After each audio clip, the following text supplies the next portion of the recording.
Learning new details tonight about the bust of a major drug trafficking ring. At least 15 people have been arrested following a widespread investigation by local law enforcement and the FBI. And tonight we're learning more about the massive operation. Eyewitness News reporter Jared Pliner has the details now live from the Providence Mobile Newsroom. Jared?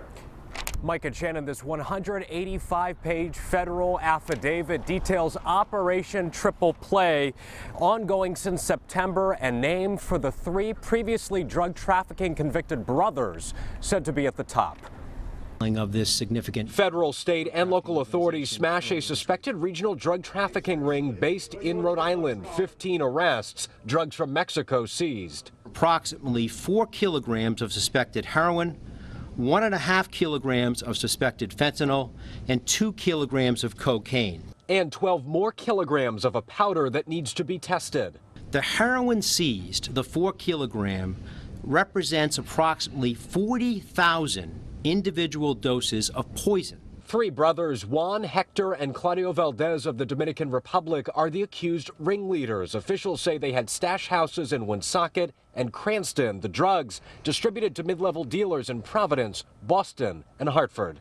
The three Valdez brothers, as well as 6 of their co-defendants, were residing here illegally, allegedly using stolen identities. Dambrook said Juan Valdez had been deported 4 times. Authorities built the case using tools like informants and wiretapping. According to an FBI affidavit, one defendant, Jennifer Perdomo of Providence, had a source running police license plates. In one recorded conversation, Perdomo said, "My friend checked it, license plate, and said that it's not. It's a construction company." The agent wrote, quote, "I concluded that Perdomo was a knowledgeable co-conspirator, collecting drug debts, running drugs, acting as a lookout, and using a contact to check license plates of suspected surveillance vehicles."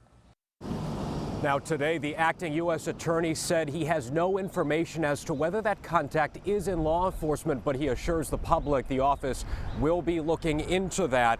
Now again, alleged illegal immigration is alleged here, including by some Providence defendants. And new at 6 o'clock, we asked Providence Mayor Jorge Alorza about that very thing. So we'll see you next hour. For now, live with the Providence Mobile Newsroom, Jared Pliner, Eyewitness News. We have new reaction at 6 to the revelation by federal officials that 3 brothers accused of running a massive drug trafficking operation out of Rhode Island were in the country illegally. As we first reported last night at 10 and 11, the FBI says the brothers' drug trafficking enterprise spanned from Hartford to Providence to Boston. Eyewitness News reporter Jared Pliner is live in Providence with the new details at 6. Mike and Shannon at 5, we broke down Operation Triple Play. Now we focus on the illegal immigration piece, clearly a frustrating aspect for federal officials who spoke at a news conference today.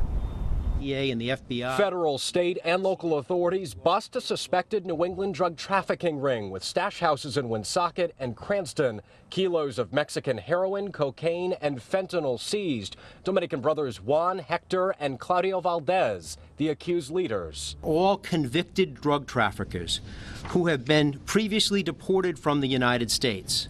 Juan Valdez has actually been deported 4 times. All 3 brothers, as well as several of their co-conspirators, are alleged to have fraudulently obtained driver's licenses using stolen identities purchased from Puerto Rico.